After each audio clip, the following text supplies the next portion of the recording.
First, I want to introduce our panelists today. If you joined us last time, a couple of the names will be familiar, but we're joined today by a new panelist, Eric Harmon. Eric is an advisory systems engineer with Dell Technologies in their data protection division. He has a wealth of experience over multiple decades around IT and data protection, cyber resilience. Eric brings to the table a very unique experience set of working both on the end user side for part of his career in higher education and banking, and then also on the OEM side with Dell Technologies for the past 20 years. Thanks for inviting me. If you're with our last discussion, we have David Turton again with us. David is with Druva. He's the Director of Sales Engineering for Druva's Global Alliance and Channel Organization. He too brings a wealth of experience around data protection, cyber resilience in his roles with Dell EMC prior and with Druva today. And then giving us a little different perspective from the insurance industry is Reeves Atun. Reeves he brings a background in IT to the cyber and technology insurance lines at Sentinel Risk Advisors. So we're looking forward to hearing that perspective, which is different and also gives us some insight into what cyber insurance does and does not cover around ransomware attacks and cyber attacks in general. Just have a quick overview of some of the topics we're going to hit on. We've got a number of questions lined up for the panelists, but in general, we're going to cover what the latest trends in ransomware attacks are. We want to understand what the landscape is like. We're going to get a very high-level view of how cyber insurance fits into the picture for protection. We're also going to discuss how ransomware recoveries are different than other data loss recoveries. Pretty unique and important distinction there. And then lastly, we can talk about where you might start. So with that, we're going to just dive in. Eric, David, maybe you guys could give us a start. We know ransomware attacks continue to be very widespread, lots of notable attacks, some local, some national. But just give us an idea of what the latest trends are, what's happening with attacks with organizations. Jump in, David. Yeah. So as Mark mentioned, we're seeing this continuous rise in ransomware attacks. In fact, I was just talking to somebody about how ransomware now is as a service. There's different groups that are responsible for different things, but the number of accounts that are getting impacted by ransomware continues to go up. It's interesting here, some of the stats from the Sophos report, the state of ransomware that came out last year. On the left side, that 94% of incidents were attacking the backup infrastructure. So the interesting thing coming out of this report is also that I think it was around 58 or 50+% of those attacks actually were successful, having an impact, which actually correlates to the right side of this, where the cost on average is going up to recover, or the mean estimated cost is going up, an increase from 1.82 million to 2.73 million in 1 year. And we just continue to see this go up over and over. The more important thing, and we'll get into more of this later, is how long somebody's actually inside of a customer's environment. So discovering more and more information about the environment, which also leads to some risk with exfiltrating data outside of a customer's environment. So there's a lot of different things you have to be aware of. And Eric, any additional insight from you? And I would say it's important to note that while we are seeing a significant increase in the number of incidents and much longer times that they're spending inside of organizations, I think it's also important to note that there's no real single group of company size or type of business. It's across the board that this growth is happening. So it's happening from small companies all the way up to your largest organizations that are out there. So it's just becoming a prevalent, like David said, as a service type engagement, because they've been very successful taking advantage of a lot of the vulnerabilities and gaining access and then extorting money from customers. Yeah, and one quick thing, I know, Mark, you and I were talking about this recently. Druva typically sees about 2 to 3 customers reaching out to our support organization every week, which was a little shocking to me when I was having a conversation with the head of our support group, that there's that many on average coming to us that need help. But as Eric was talking about, it's every vertical, every customer size you can think of. once you're impacted, there's a lot of things that we have to do to make sure that we're taking some precautions of what's going to be recovered back into their production environment. Great. Eric, I know one of the things we like to do, and you have a great slide here for us, is take us through some of the notable attacks that we saw last year. Yeah, and these are just the ones that kind of pop up in the news. There's a lot more that never get reported about. But these are, like I said, these are multiple different companies, right? From loan origination, from city, county government, healthcare, even my favorite, Krispy Kreme donuts and Port of Seattle. They're messing with my coffee and donut. It's very prevalent across all these industries. And typically, how a lot of these attacks start is with simple things, right? It's identity access management. Someone gets a credential, someone clicks on an email that launches some malware to take advantage of this. And from that perspective, now they're camping out in your environment to gain credentials to be able to do things like attack your backup infrastructure and remove backups before they deliver their payload, about potentially encrypting all of your data and then holding your account and your data hostage. It could be even worse, right? It may not be someone who's opportunistic trying to make money. There's state organizations that are looking to put you out of business, not necessarily negotiate funds with this. But it's important to note that all of these organizations that went through these things, this is not something that you are going to recover from in a hours period. Or days period. In most cases, these events run for multiple days, multiple weeks for companies to eventually get back to a pre-exposure or pre-attack state. So we'll talk a little bit about some of the differences between a DR event and a cyber event. But it is important to note that there's no such thing as an instantaneous recovery like you can do from a DR perspective. There's a lot more that goes into it when you start down that path.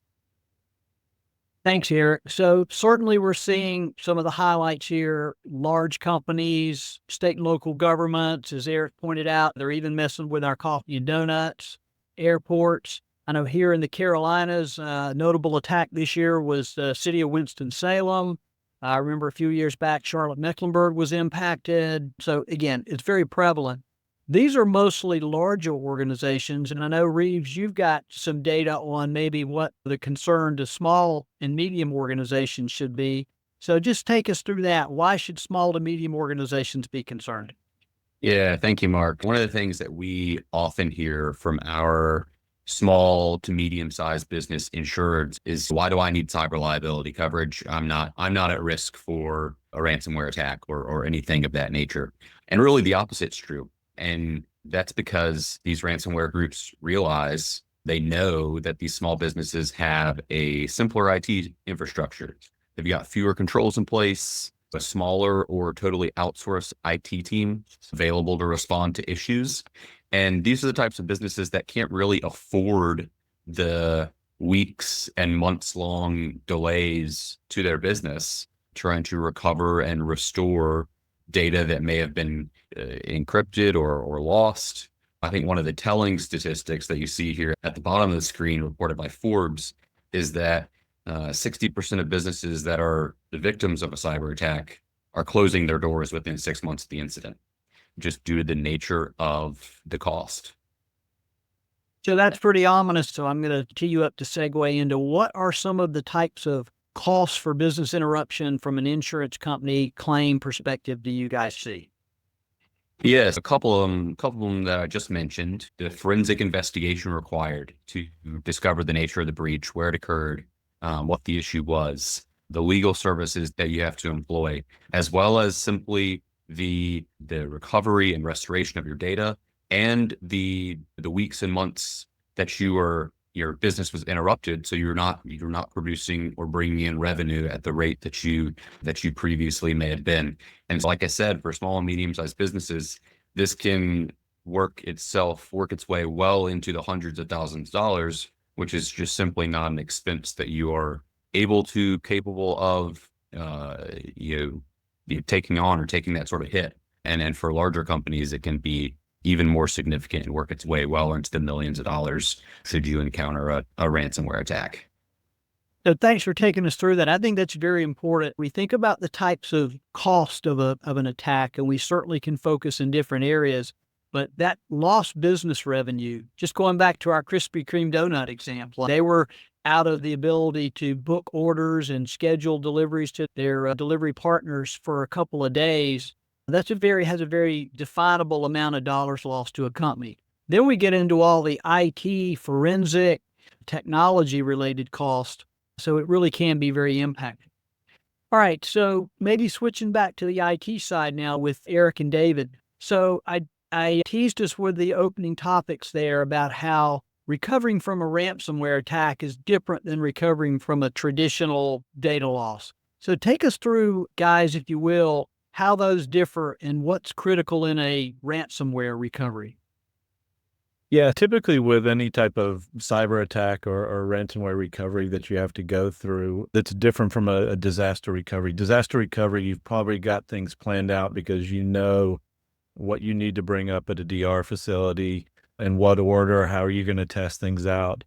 In a cyber recovery situation, lack of a better term, everybody might be running around with their hair on fire, not knowing what's been impacted, not knowing what data has been exfiltrated, what you need to recover first, how you're going to communicate. So you have to go through, prior to this actually happening, you have to go through almost a tabletop exercise to figure out who needs to be involved.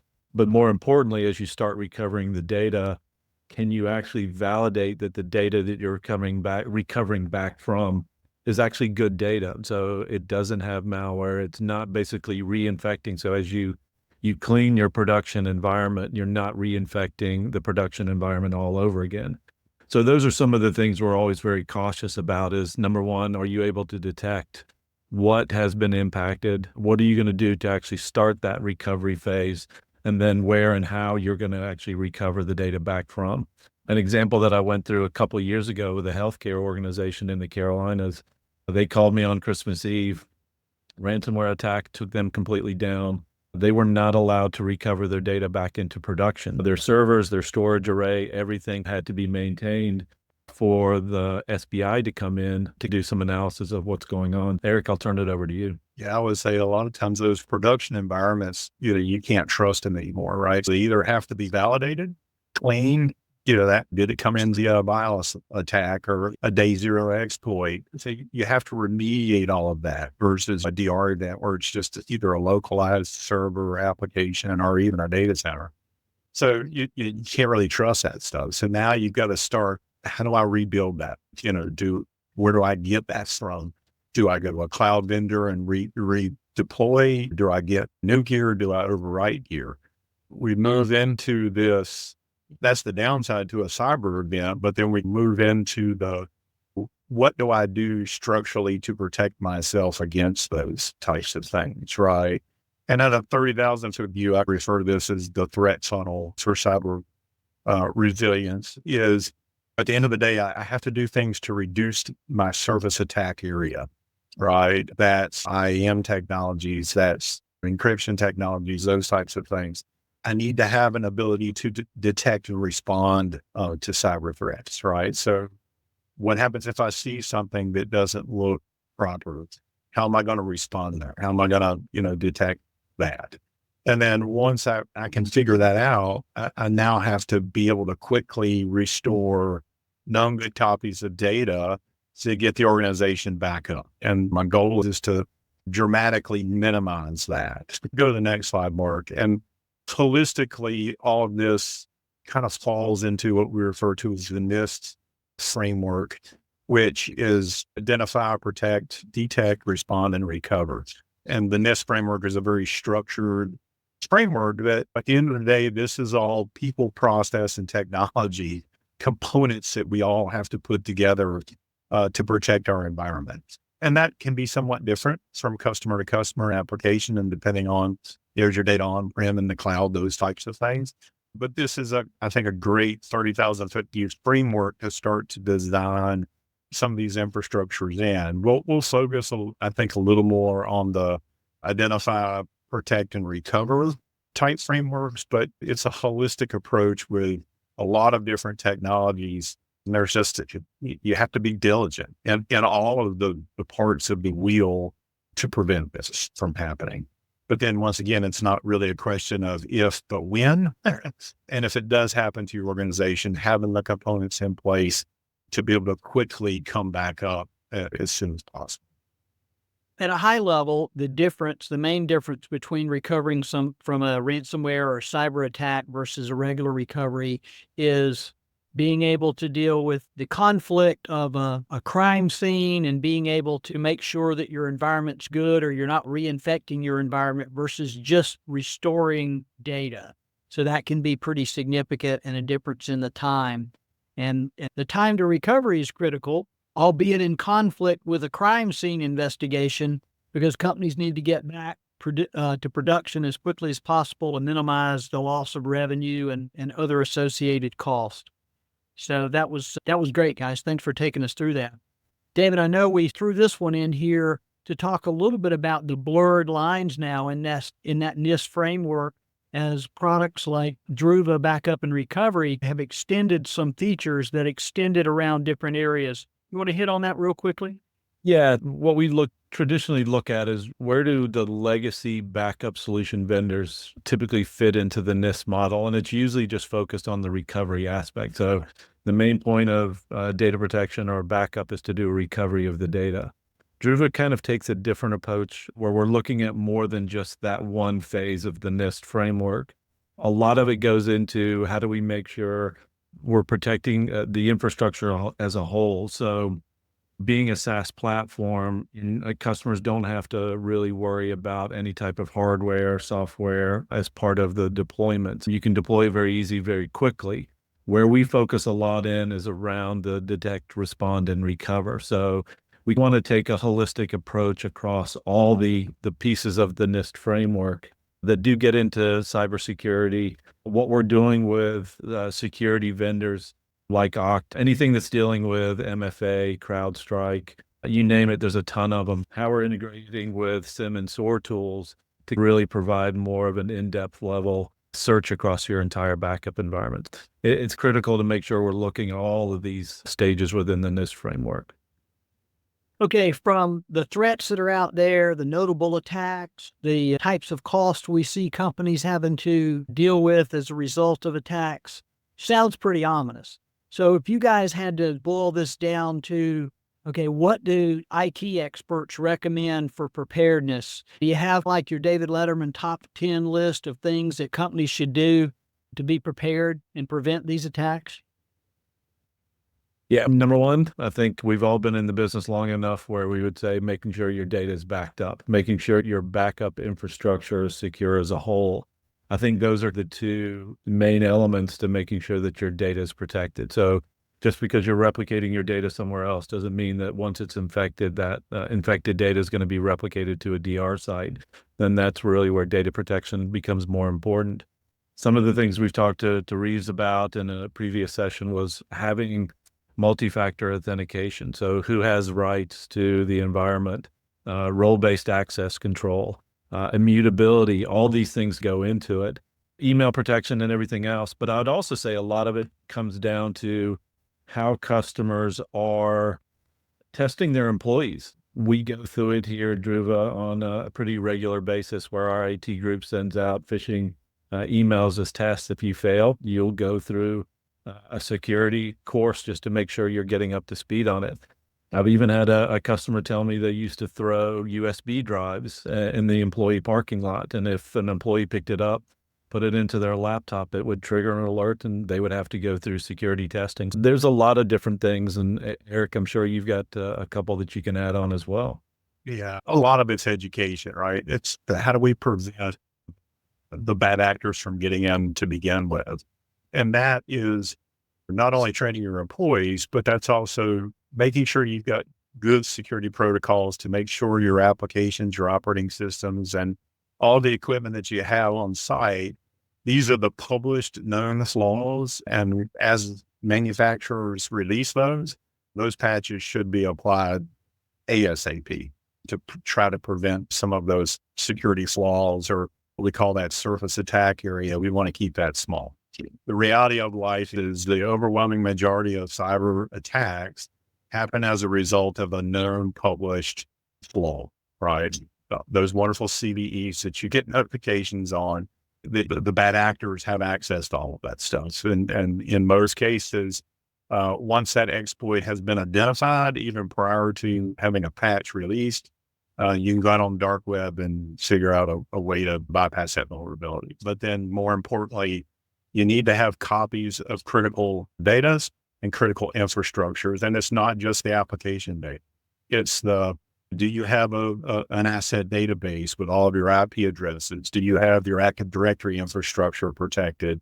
Do you have your network switch configurations, being protected? Because all of that in an event, you're going to need that information, right? And if the production world is down, where are you going to get that information from?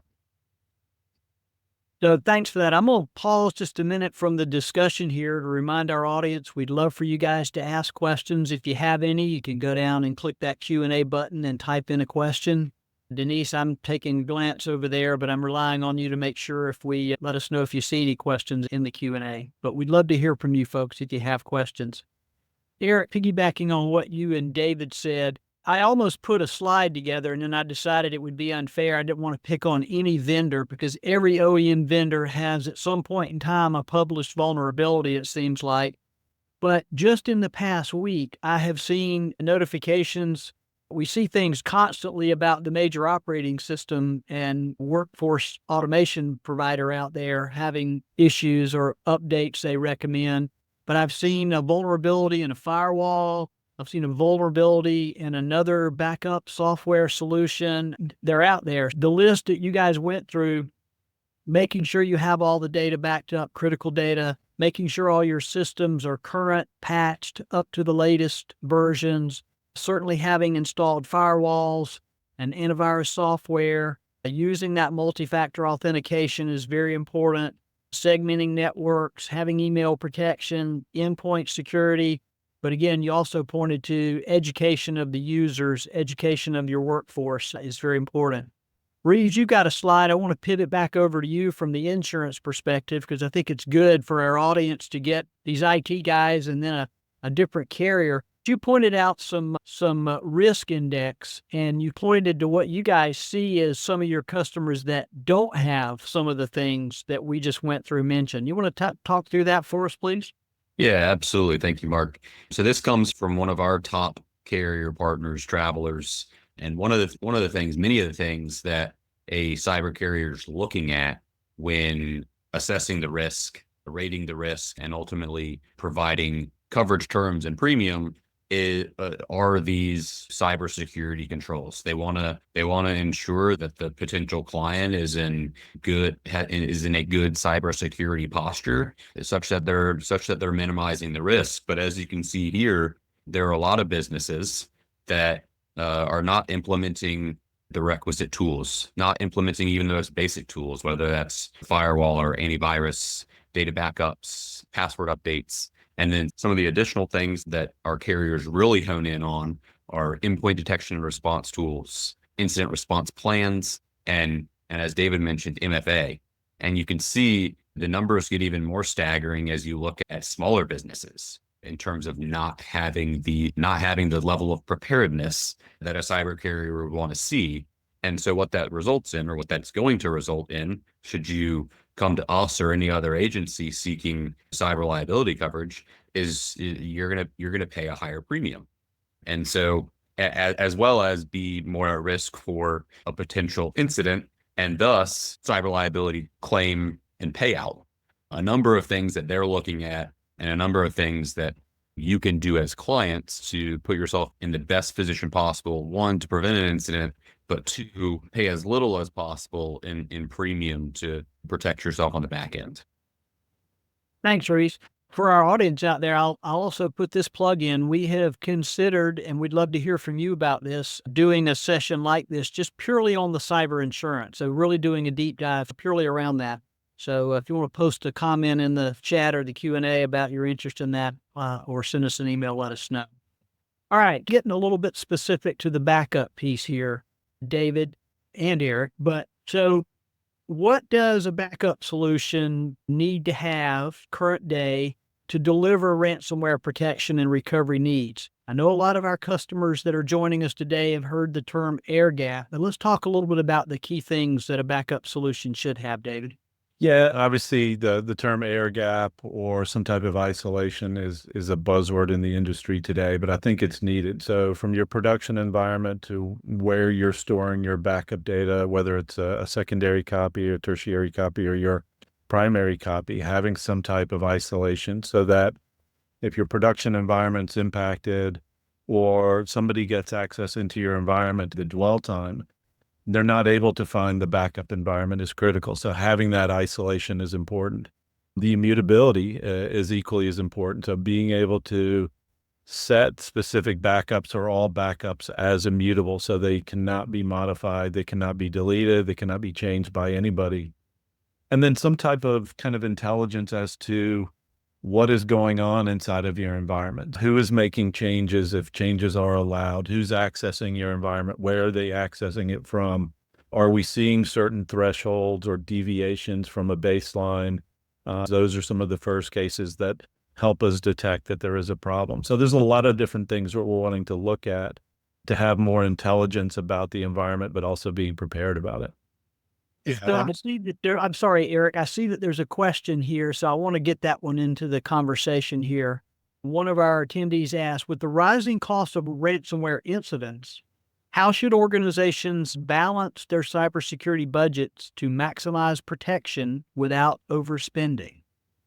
Do you guys want to take a stab at that? Yeah, and I think that's a great question because the worst thing is overspending. What I see is a lot of people that are focused on security and those that are focused on IT really having to work together to figure out where some of the gaps are, where they need to focus, where can you spend the most money to get the biggest bang for your buck is important. Part of that is actually maybe it's specific software, maybe it's infrastructure for protecting the edge or the core. And I do think part of that is also from an education standpoint. I think a lot of times that is overlooked as part of your cybersecurity budget. But Eric, any take from you on that? Yeah, I would say that it's really comparing and contrasting some of the workloads that you're doing today and then approaching that with a cyber viewpoint. For example, we've had traditional backup since I've been in IT for 40 plus years. It's taking a look at those constructs and saying, can we do it smarter? Can we do it better? And this is where partners like Druva that has re-architected how we do data protection to build those cyber protections. I think that's where we can start to, quote, stretch that investment or stretch that dollar. But once again, it has to be a holistic approach, right? You can't just do these small things in a bubble. We have to go across all of our platforms that we're supporting. And with that, typically we can find solutions that go across all of the components there. So that thus can reduce the overall investment instead of a lot of little point problems. Thanks for the question there, and I appreciate the answers, guys. Druva, while it might be newer to some of our audience, let's talk about what Druva does that's above and beyond many other backup solutions in order to help customers recover from ransomware attacks. Yeah, so there's certain things that we look at from a foundational standpoint as part of our platform. Those are things that kind of fit into that foundational security that every customer gets. Part of the architecture, another buzzword is this zero trust architecture. So who has rights to see data? We never can see customer data. We can get a lot of telemetry about the data, but we're never actually seeing what the customer data is there. And then pen testing, I think we've talked about this before, but penetration testing, vulnerability scans, these things that traditionally most customers don't go through. I was wanting to make sure things were patched, but I wasn't testing to see what type of vulnerabilities we had.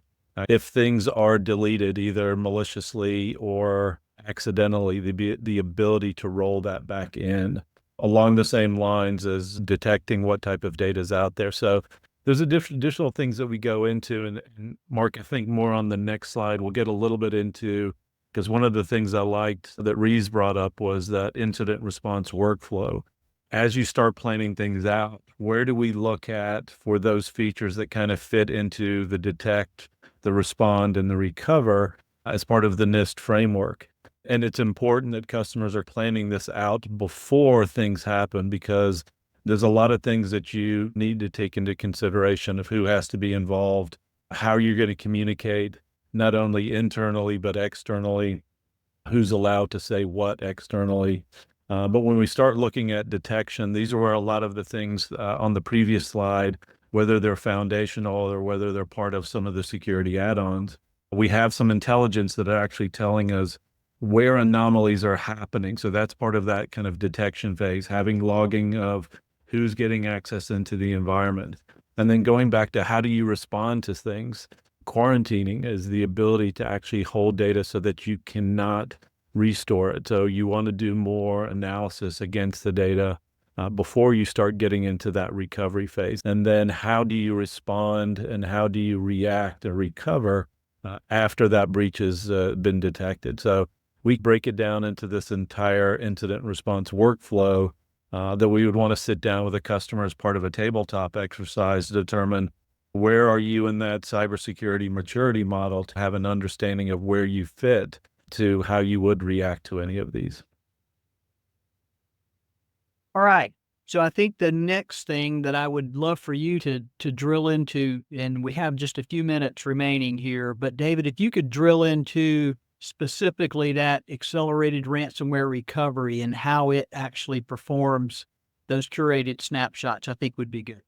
Yeah, so curated snapshots is something that really differentiates us from a lot of other backup security vendors out there. If you have a large file system or NAS or any type of data, traditionally when you're wanting to recover data, you're going back to a specific point in time.